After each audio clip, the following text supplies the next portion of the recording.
l'agent de Demidov, Dan Milstein, vient de dire sur X que quelque chose de gros va être annoncé sous peu pour le CH. Il est l'agent de Marchenko aussi. Moi, Marc, je ne serais pas surpris que c'est la signature de Demidov, puis les boys, sur notre chat privé que je les ai un matin. Ouais, moi aussi, si Kent Hughes ne bouge pas, la seule façon de sauver les meubles, ça va être ça. Et nous mettre un petit peu de bombe sur nos cœurs blessés aujourd'hui. Attention! Demidov est signé. Demidov est signé. Ça mérite une alerte signature, les boys.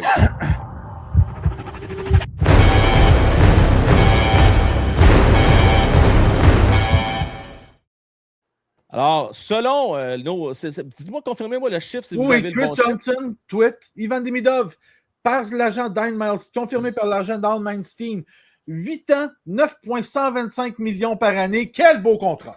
Un excellent contrat! 9,125 millions. Comment ils font pour fourrer tout le monde en bas de Je comprends pas! C'est incroyable! Mais écoute, les boys, on peut utiliser le crédit à Kent Hughes qui fait un peu... Tu sais, moi, je me souviens quand on a commencé à faire ces podcasts-là ensemble, les boys, surtout avec toi, Francis, dans les premières années, je disais, Christy, y a-tu moyen d'imiter le modèle des Browns à l'époque?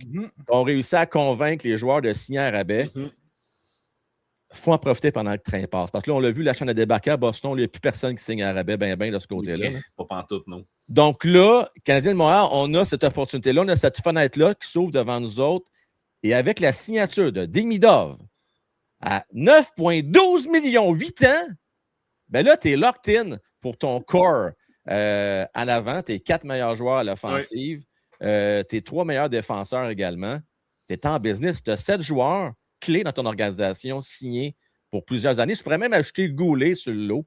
Donc, 8 joueurs signés pour au moins les 5 prochaines années. Les boys, j'ai inclus Kaden Goulet et Nick Suzuki là-dedans. Quand même pas pire, là. C'est exceptionnel. Moi, je pense que c'est vraiment exceptionnel. Le fait que tu as Dobson, Hudson, Demidov, Slav, Caulfield, Suzuki, tu peux Goulet si tu veux en mettre un 7e, tout signé à rabais. Oui. Pour à Montréal, tu as 7 joueurs là, d'un corps de 10 normalement que tu as besoin. Tu en as 7 sur 10 déjà qui sont signés à rabais. Dobson, peut-être pas à rabais, là, mais valeur marchande correcte. Ouais. Un vol, c'est pas exagéré ni rien. Ah non, c'est même à rabais avec ce qu'on voit. Un joueur à part Josh Anderson, c'est incroyable. Ah oui. Mais moi, je me souviens même des discussions ici, des salaires de Demidov. Moi, j'y croyais pas quand on parlait de ça, là, mais des 12,5 millions des affaires de même. Là. Écoute, on est loin de ça. Là. On est loin de ça. On est 3,4 millions under. Là, hey, s'il fait un contre-pont puis il prend un autre contrat après, là, c'est un style de Kaprizov, lui, là. C'est plus un contrat à 14-15 millions, tu vas finir avec un gars de 95-100 points. Là. C'est ça. C'était incroyable, les boys. Je regardais ça ce matin, à 8h moins quart. Là. Hudson avec Demidov sur la glace au centre Brassard. En principe, là, c'est pour les futurs espoirs du Canadien de Montréal. C'est pas pour des gars déjà établis avec le Canadien. Les autres sont déjà là sur la glace. S'ils en mangent, OK. Fête du Canada ou pas, eux autres, là, ils n'en ont rien à serrer. Ils sont là sur la glace. Et on est déjà en mode préparation. Écoute, au 1er juillet, c'est absolument phénoménal. Alors, belle signature. Ça, c'est une maudite bonne nouvelle pour vrai. On ne va pas se stresser avec ça. Puis j'avais une petite inquiétude. Je me dis, est-ce qu'on va vouloir aller chercher plus d'argent du côté des Demidov? Non. On aime Montréal. On va rester à long terme. Mais c'est une très, très, très bonne nouvelle. Pas à peu près. Il y a de plus, en tout cas, j'ose croire que, peut-être pas des free agents, là, mais j'ose croire qu'il y a des gars que, justement, là, tu sais, Marchenko, là, oui, gros salaire et tout, là, mais même si vraiment, on pourrait être surpris du montant qu'il va signer s'il arrive ici. On pourrait être surpris du montant qu'il va signer lui aussi, je pense. Oui, peut-être. Écoute, peut-être que les gars veulent vraiment gagner plusieurs comme Stanley à Montréal. Écoute, on va se le souhaiter. Il y en a un autre que j'ai à l'œil, moi, les gars. Il coûterait cher, mais Larkin, s'il est prêt, lui, parce qu'il est chummy avec Cole Caulfield, s'il est prêt à venir à Montréal, Simonac, on s'entend-tu que cette équipe-là va être une menace? Pas à peu près? Ouais, je pense. C'est sûr. Si on ajoute Dylan Larkin à l'équipe, je pense qu'on est la meilleure équipe de la Ligue. Sérieusement, là, oui. Je pense qu'on est l'équipe. Je pense que si tu as Dylan Larkin qui est un centre de 75 points comme deuxième centre, Avec Suzuki, un centre de 90-100 points comme premier centre. Ben oui. Deux des 20-25 meilleurs centres. Un top 10, puis un à peu près 20e centre de la Ligue, tes deux premiers centres.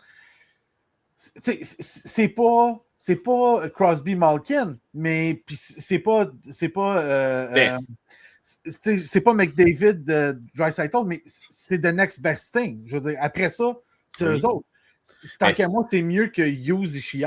Tu sais, Frank, voyons, les deux Frank et Francis. Ça va être correct. Non, mais là, Frank et Francis, ça peut être Frank les deux au final. Mais tout ça pour dire que, écoute, ce qui arrive aussi, c'est la profondeur de cette équipe-là présentement. Là. Tu sais, là, on rigole avec Kirby Dack, là, mais bon, j'ose croire qu'il ferait partie du deal avec Larkin. ou Kapanen, c'est sûr que ça va arriver, là, mais tu sais, la profondeur qu'on a pour la saison prochaine, puis avec Jake Evans, avec Philippe Danault, avec les Bolduc de ce monde, tabarouette, là, commence.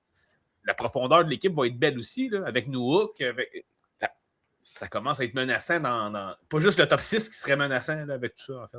Ah, exact. C'est sûr qu'on s'entend tous là, que ça prend du grit. Qu'il faut c'est ça qui manque, là. C'est une très bonne nouvelle, comprenez-moi bien. Ça reste que j'ai une petite inquiétude reliée à ça. Que cette annonce-là est la grosse annonce aujourd'hui du Canadien de Montréal. Pas possible. Après ça, on n'a plus grand-chose à nous annoncer. C'est la seule petite inquiétude que j'ai. Si c'était la seule annonce de la journée, on l'aurait faite à 3 heures avant la conférence de presse pour calmer les gens. Tu penses? Je pense que oui. Ben, c'est pas PR 101. Ah, c'est pas fou. C'est du PR 101. Si tu as une journée tranquille et il n'y a pas grand-chose qui se passe, t'attends ta grosse nouvelle à la fin de la journée, comme ça, tu arrives à la conférence de presse, on a signé Demidov, tu as plein de choses à parler, puis c'est le fun. Pas... Ouais, ben, tu sais, en début de journée, on a... Oui, mais après ça, votre reste de journée, ça a été tranquille. Après, qu'est-ce que c'est? Parce que là, la question qui va se poser, c'est hey, vous avez signé Demidov en début de journée, le reste de la journée était tranquille, qu'est-ce qui s'est passé? Ouais, peut-être, mais ça reste que ça peut se faire sur plusieurs jours aussi. Et il faut se le dire, là, ils ne sont pas obligés de signer tout le monde à midi une. Là. Ils peuvent étirer ça. Il va peut-être avoir des signatures le 2, le 3, le 4 juillet. Je veux juste faire un petit tour, les boys, pour remercier avec un méga boom, Helvetos! Merci à toi.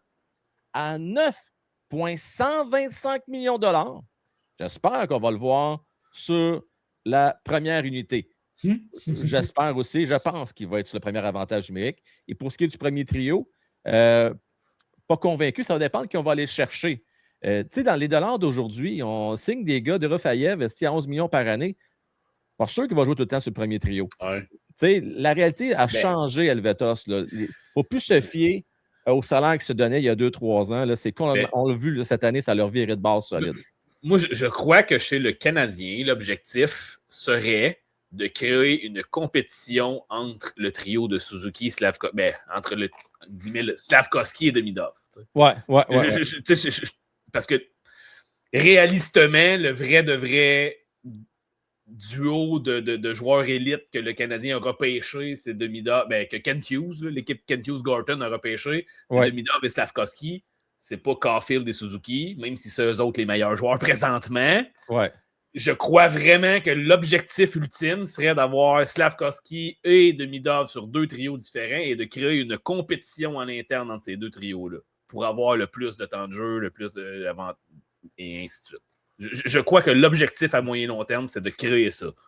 Donc là, il faut donner des outils à Demidov pour y arriver. Bon, on s'entend que Demidov, ça ne sera pas trop long.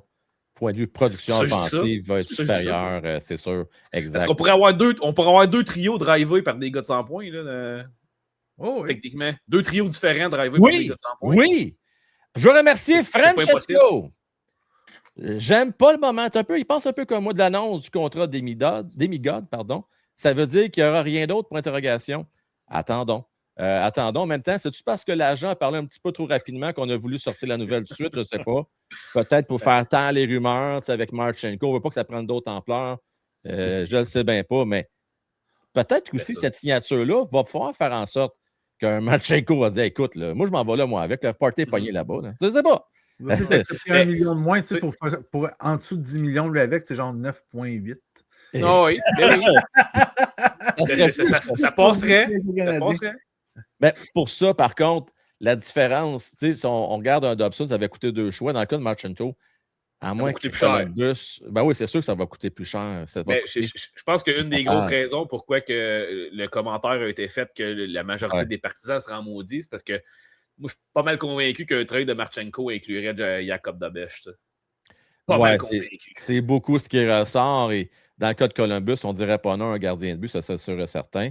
Puis le Canadien de Montréal, je pense, ça pensait un peu à l'ère à Lac Price. On reconnaît ce qu'a fait Dabush pendant les séries, tout ça en fin de saison, mais je pense qu'on a un petit préféré dans l'organisation qui est Jacob Fowler.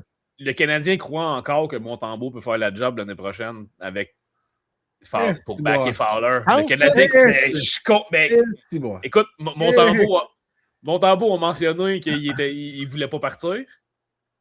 Il a dit ouvertement qu'il ne voulait pas partir. Puis malheureusement, comme je dis, je crois fermement que le Canadien croit encore que Montembeault peut donner du hockey de Ligue nationale. Fait que, je ne serais pas surpris que l'année prochaine, l'objectif soit de donner à Paul à Fowler immédiatement. Puis de signer un autre goaler X qui ne sera pas nécessairement d'un plan, soit de la AHL ou de la backup Ligue nationale. Puis qu'on donne une chance à Montembeault. Je ne serais pas surpris. Les boys, Montembeault, il n'est pas cher. On regarde les salaires qu'ils se donnent présentement des gardiens de but. À 3 millions, il n'est pas encore transigé. Quand même un peu particulier.